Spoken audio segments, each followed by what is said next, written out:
নমস্কার। তো আজকে আমি তেলাপিয়া মাছ করব। ছোট ছোট তেলাপিয়া মাছ ধরে নিয়ে আসলাম, তাই করব। তো দেখতে থাকুন। তেলাপিয়া আমি কেটে নেব। তো তেলাপিয়া আমি কেটে নেব এখন এক এক করে ধরে ধরে। ছোট ছোট মাছ তো একদম পুচকে পুচকে মাছ। এই মাছগুলো আমার বাড়ির উঠানে, আমার বাড়ির ঘরের পিছনে, সামনে সব জায়গায় জল। তা জলের জন্য সেখানে সেখানে জাল পাতিয়ে রাখিছে, সেই জালে বাঁধে।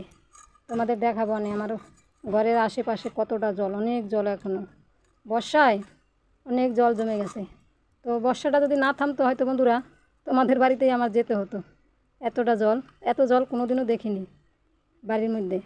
এতটাই জল জমে গেছে, তাই সেইখানে এই মাছগুলো বেঁধেছে। ছোট্ট ছোট্ট তেলাপিয়া, আরও বড়ও বাঁধে, তাই আমি একই সাইজের সবকটা রেখেছি তেলাপিয়া মাছ করব বলে। তাই দেখতে থাকো। আমি একটা কেটে নিলাম, আর একটাও ধরছি, কেটে নেব। এইভাবে এইভাবে আস্তে আস্তে। ছোটো ছোটো মাছ তো কাটতে একটু টাইম লাগে। মাছ কাটা তো সহজে হয় না, একটু টাইম লাগে। ছোটো ছোটো একে মাছ, গুড়ি গুড়ি তেলাপিয়া মাছ সবে বাচ্চা দিছে। যখন প্রচুর জল হয়েছিল আমার বাড়িতে, যাকে যাকে যাকে যাকে মাছ ঢুকতো উঠানের পাড় দিয়ে, একদম ঘরের সামনে দাঁড়িয়ে দাঁড়িয়ে দেখতে পেতাম। কী সুন্দর লাগতো মাছগুলো। অনেক মাছ, পুঁটি মাছ, তেলাপিয়া মাছ, কই মাছ, ল্যাঠা মাছ, বেশিরভাগ তেলাপিয়ার পুঁটিই দেখা যেত। মাছ কাটা আমার প্রায় হয়ে গেছে। সবশেষে শেষে কাটবো আমি অন্য একটা মাছ। এটা কাতলা মাছের বাচ্চা, দেখেছেন? এই যে কাতলা মাছের বাচ্চা, একদম মাছুম বাচ্চা। তা শেষে এইটারে কাটবো। সাথীরা, আমার মাছ কাটা হয়ে গেছে। এবার আমি মাছটাকে ধুয়ে নেব ভালো করে। ছোট ছোট মাছ। এবার আমি মাছটাকে ধুয়ে নিচ্ছি। দেখুন, একটু ভালো করে ধুইতে হবে, দেশি মাছ তো, নাহলে গন্ধ ছাড়বে। মাছটাকে একটু ভালো করে না ধুইলে খেতেও স্বাদ লাগে না। মাছ যত ধোবেন তত খেতে ভালো লাগবে।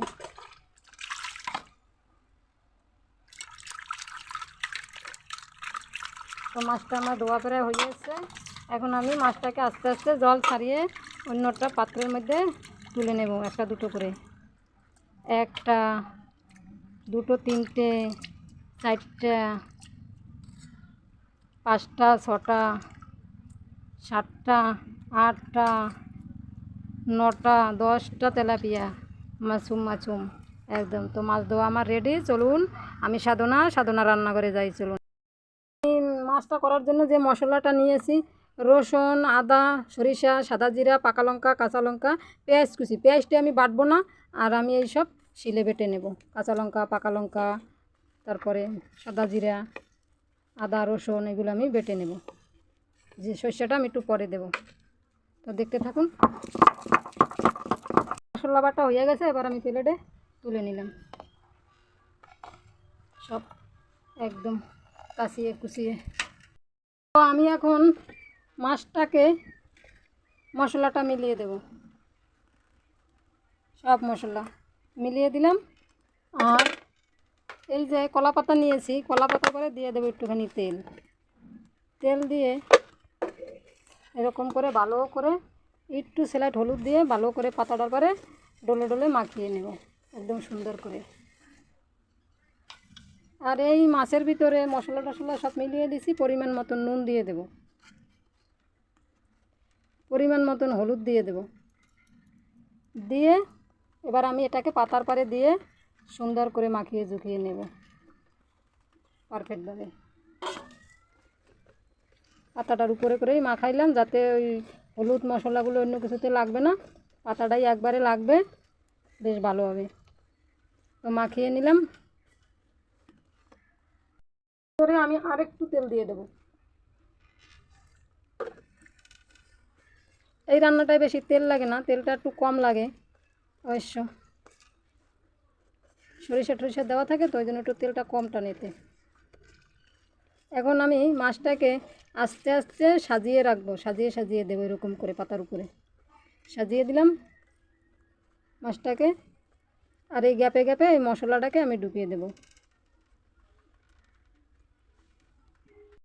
আমার মাছটা পুরোপুরি সাজানো হয়ে গেছে। সুন্দর করে আমি সাজিয়ে গুছিয়ে নিলাম মাছটাকে। এখন আমি এটাকেও একটু তেল দিয়ে দেবো হালকা করে। আর আমি আগুনটা আগেই জ্বালাই রাখছিলাম, তা কড়াইটা গরম হয়েছে, একটু তেল। আমি এবার মাছটাকে কড়াইয়ের মধ্যে দিয়ে দেব। এই যে সুন্দর করে বসিয়ে দিয়ে দিলাম আমি কড়ার ভিতরে। এবার ঝাল দেব। এই ঢাকনা খুলে দেখি কি হয়েছে। এই তো হয়ে গেছে। এবার পাতাটাকে উল্টে তার মানে এক পাশ হয়ে গেছে। দিলাম পাতা দিয়ে চাপা দিলাম, চাপা দিয়ে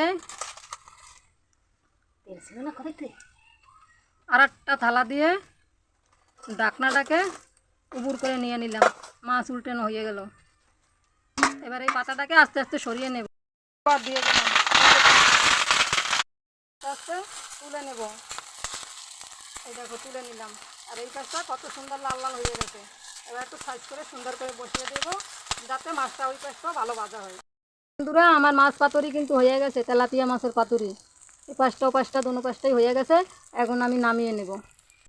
তো আমার মাছ পাতুরি হয়ে গেছে, আমি নামিয়ে নিলাম। এবারে ভিডিওটা যদি ভালো লাগে তাহলে লাইক কমেন্ট শেয়ার অবশ্যই অবশ্যই করবা। আর ততক্ষণ তোমরা ভালো থাকো, সুস্থ থাকো। দেখা হবে আগামী দিন। এবার আসি বন্ধুরা, টাটা, সবাই মিলে ভালো থাকো।